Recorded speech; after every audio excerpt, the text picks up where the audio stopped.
hrana, pogotovo ono zadnje masnije mlijeko u dojci. Osim toga, dojenje je i zadovoljenje djetetovih emocionalnih potreba za kontaktom, za komunikacijom, koje ne smijemo zanemariti. Vodu i čaj ne samo da nije potrebno dodavati, nego je baš i štetno davati djetetu uz majčino mlijeko. Jer majčino mlijeko stvara zaštitni sloj na sluznici djetetovih crijeva, a voda ga ispire. Osim toga, voda i čaj pune djetetov trbuščić, a za neku djecu je baš bitno da puno jedu, da jedu majčino mlijeko. I onda kad im se trbuščić napuni sa vodom ili čajem, pojedu premalo mlijeka.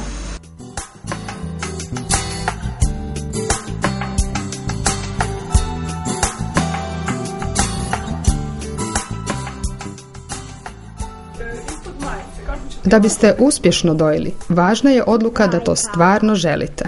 Zatim trebate biti svjesni da dojenje često ne započinje jednostavno samo od sebe, da mogu iskrsnuti razni manji i veći problemi, ali za većinu njih postoje rješenja koja i dalje uključuju dojenje.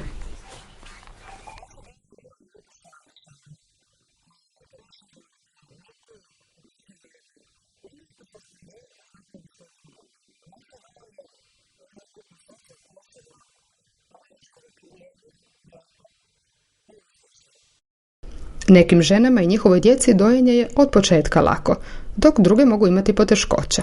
No ne bojte se sitnih neuspjeha. Dojenje može postati višegodišnji izvor radosti vama i vašem djetetu, čak i nakon niza sitnih neuspjeha ili loših dana koji su normalni dio svakog procesa učenja i razvoja. Žene koje uspiju dojiti su one koje su usprkos svemu uvjerene da će moći dojiti. Ne sumnjaju u sebe i u svoje mlijeko, naučile su same ponešto o dojenju, ali ne ustručavaju se tražiti pomoć i podršku. Ovo je Lucija, ona sada doji, a nije dojila 2 mjeseca. Nakon nekih mjeseci po dana smo pokušali sa finger feedingom, jer sam shvatila da zapravo jedini način da se vratimo na dojku je bio da zaboravi bocu, a da zaboravi bocu je trebalo bocu izbaciti. Cijelo vrijeme sam to ručno izdajala. Bilo je svakakvih komentara od toga da zašto mučim dijete, jedna mala, nemoj se tlačiti tako.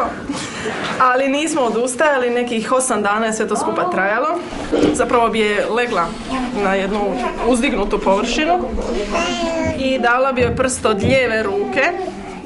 Uz moj prst bi stavila špricu i kako ona siše, dok siše bi lagano stiskala špricu, znači samo dok siše, to je bilo bitno da ona poveže taj svoj sisanje sa dobivanjem mlijeka. U početku je to malo curilo sa strane, ona se malo ljutila, nakon neka 3 dana je ona skužila, a i ja s njom kako to se treba držati, funkcionira, da je zapravo ona sama povlačila tu špricu, a meni je bilo dovoljno da držim samo prst i da to lagano klizi, jer ona uspjela stvoriti taj vakuum. I ona je odjedanput povukla. Ja jednostavno sam ostala šokirana da ona je prvi put u životu potegla iz sike. Već sutra dan kompletan podoj je bio na desnoj dojci. Sljedećih 8 dana smo polako izbacivali špricu u korist dojke i nakon 54 dana nedojenja Lucija je vratila se na siku, eto, zahvaljujući finger feedingu, upornosti, podršci supruga koji je cijelo vrijeme govorio koliko se trudiš, moraš uspjeti.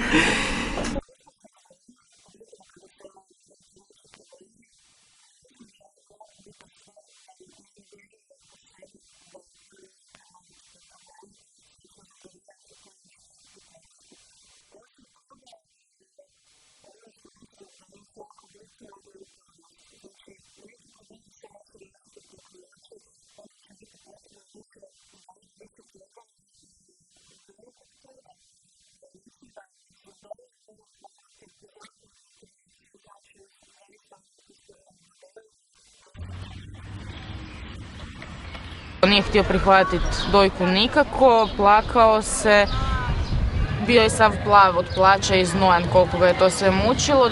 Jeo je u početku na špricu jer nije imao dovoljno snage za povlačiti. Kad je stekao dovoljno snage da počne vući, onda smo kombinirali dojku sa bočicom i onda nakon nekog vremena je dojka postala jedini način prehrane.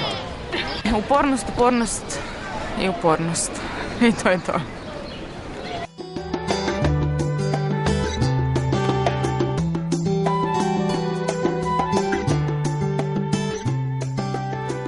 Jako je važno da se u teškim trenucima i trenucima zbunjenosti, neodlučnosti, obratite nekome tko o dojenju zna više, tko vam može pomoći savjetom, ljudima koji su posebno educirani o dojenju. Od drugih majki pokušajte slušati samo one koje su uspjele s dojenjem. Dobro je da se okružite ljudima koji su vam podrška, a ne slušate one koji stalno sumnjaju u vas. Vaš partner, vaši roditelji, sestra ili prijateljica koji vjeruju u vas i podržavaju dojenje mogu vam biti od velike pomoći. Ta podrška okoline je bila ključna, a pogotovo podrška mog supruga koji je bio u 24 sata je bio oko mene, sa mnom, i osjećala sam nekako da on vjeruje jednostavno da svi problemi koje postoje da se mogu riješiti. Najveća potpora mi je bio Tomislav koji nije sumnjao u to. Nije postavljao nikakva pitanja i kad je mali bio gladan, jer ja sam možda imala nešto manje mlijeka, njemu to nije bio problem, nije odmah paničario. Uopće nije sumnjao ni u jednu moju odluku, što mi je bilo najbitnije u tom trenutku. On je bio taj koji je kontaktirao savjetnice preko telefona, zajedno smo išli tamo, pomagao je, kuhao za mene, hranio me dok sam ja morala obim rukama pridržavati dijete, zato je to bio jedini način da ga dojim uz nekakvu bol koja je bila podnošljiva. Imala sam apsolutnu podršku partnera, pogotovo iz početka kada smo se susreli sa prvim problemima, malo mastitis, malo cicanje 24 sata dnevno. Moj suprug je zaista jako puno pomogao jer me podržavao i nikad nije dovodio u pitanje to da je to najbolji mogući izbor. On ga je u početku i hranio jer sam ja kombinirala izdajanje sa njegovim hranjenjem i nisam jednostavno imala vremena sa špricom ga još nadohranjivati. On ga je presvlačio prva 2 tjedna samo, on ga je prvih mjesec i pol čak kupao. S obzirom da sam ja samohrana majka i bila sam od prvog dana sama sa bebom, za svu podršku oko dojenja i sve savjete kontaktirala sam svoju prijateljicu koja ima veliko iskustvo i edukaciju u dojenju. Ispočetka mi je prijateljica dolazila kako bi kontrolirala naš položaj pri dojenju i općenito kako beba napreduje, s obzirom da je isključivo dojena, a kasnije je dolazila samo se uvjeriti da je sve u redu.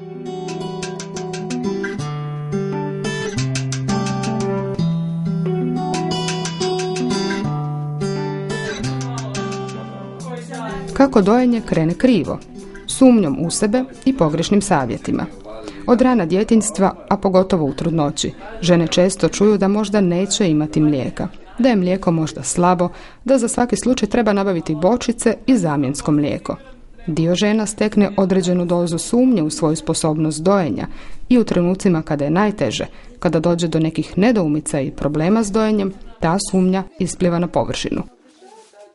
Ako u tom trenutku žena nema podršku i pravilan savjet, nego joj i okolina šalje poruke da ne vjeruje u nju, da treba pokušati s nečim drugim osim dojenja, lako je posustati, čak i sasvim odustati, vjerujući da za dojenje nije bilo prave šanse. Skoro sam posustala kod prvog djeteta odmah u startu.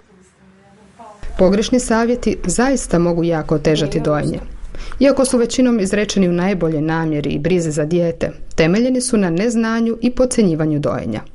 To su recimo savjeti drugih majki koje nisu uspjele s dojenjem, baka koje su živjele u vrijeme kad se malo dojilo, ili zdravstvenog osoblja koje je imalo premalo vremena ili volje za ispravan savjet. U to spadaju i savjeti proizvođača nadomjestaka za majčino mlijeko. Ovako, bake i none su bile kao ono, joj pa ne možeš ti to, pa ni ja nisam imala mlijeka, sve je to u redu, i adaptirano je dobro. Vrlo mi je bila nadahnjuća jedna knjiga o tom društvenom aspektu dojenja i razvoju recimo industrije proizvodnje umjetnog mlijeka i njihovog agresivnog nametanja ženama i laganja da je to isto dobro kao i majčino mlijeko.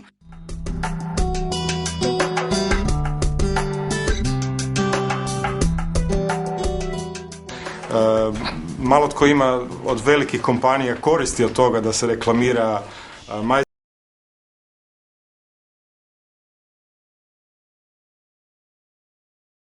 majčino mlijeko, jel? S obzirom da samo majke imaju koristi od toga, samo pod navodnicima naravno, i djeca, da kako. Nadomjestak za majčino mlijeko, odnosno adaptirano mlijeko, je industrijski prerađeno kravlje mlijeko. Dakle, sastoji se od kravljih bjelančevina. Omjeri hranjivih tvari, bjelančevina, ugljikohidrata, masti u adaptiranom mlijeku pokušavaju imitirati sastav majčinog mlijeka. Međutim, zbog mnogih živih stanica, enzima, zbog svega čega se sastoji majčino mlijeko, svih sastojaka koji su važni za rast i razvoj djeteta, to mlijeko je nemoguće kopirati.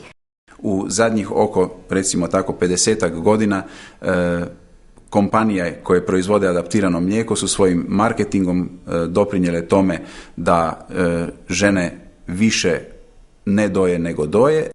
Proizvođači adaptiranog mlijeka nisu zainteresirani za dojenje ni za majčinu odluku o dojenju. Oni su zainteresirani za prodaju svojih proizvoda, odnosno za profit.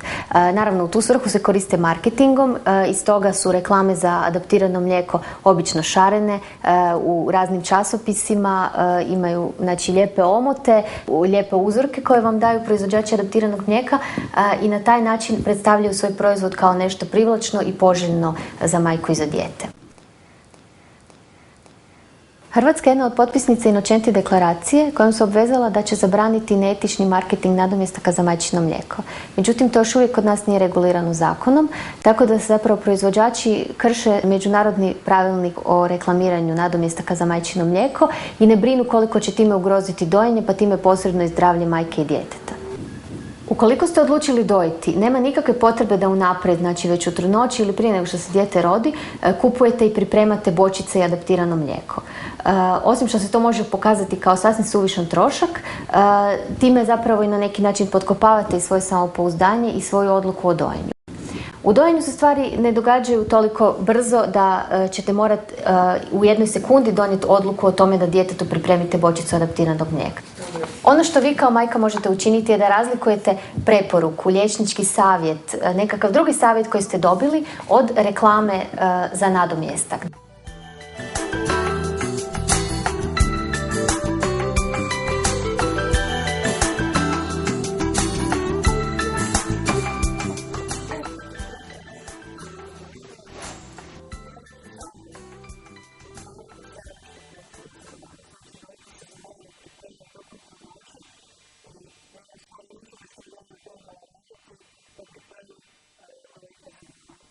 Ono što je dobro je zapravo pripremiti i svoje srce i glavu na dojenje na način da pogledate ovaj film, pročitate neke knjige o dojenju, neku relevantnu literaturu, poslušate nekakve tečajeve o dojenju, posavjetujete se sa prijateljicama koje su uspješno dojele i zapravo slušanje njihovih priča bi moglo biti najkorisnije za vaše iskustvo dojenja. Jako je važno informirati se i zato preporučujem majkama da pohađaju trudničke tečajeve ukoliko je dostupno majci. Također svakako se isplati pročitati neku dobru knjigu, odnosno preko interneta se mogu danas naći jako puno podataka. Preporučujem Rodine web stranice što se dojenja tiče. Tako da je u svakom slučaju bolje spriječiti nego liječiti, to jest na vrijeme se educirati, a kasnije jako je važno da imaju samopouzdanje u sebe, u svoje tijelo, da imaju povjerenje, da shvate da je priroda namijenila majci da doji i da one to mogu.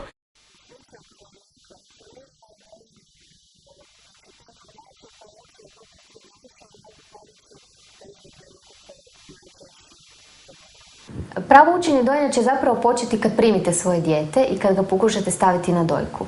Bilo bi dobro da u tom trenutku imate u sebe odgovarajuću podršku i pomoć, međutim isto tako da ste vi pripremljeni i da znate nekakvih par osnovnih sitnica i o položaju i o tome kako je mlijeko prvih dana kada se krene sa dojenjem. U rodilištu je dobro ponijeti nekakvu brošuru o dojenju, broj telefona onoga ko će vam pomoći i svoju hrabrost i odlučnost da uspješno dojete.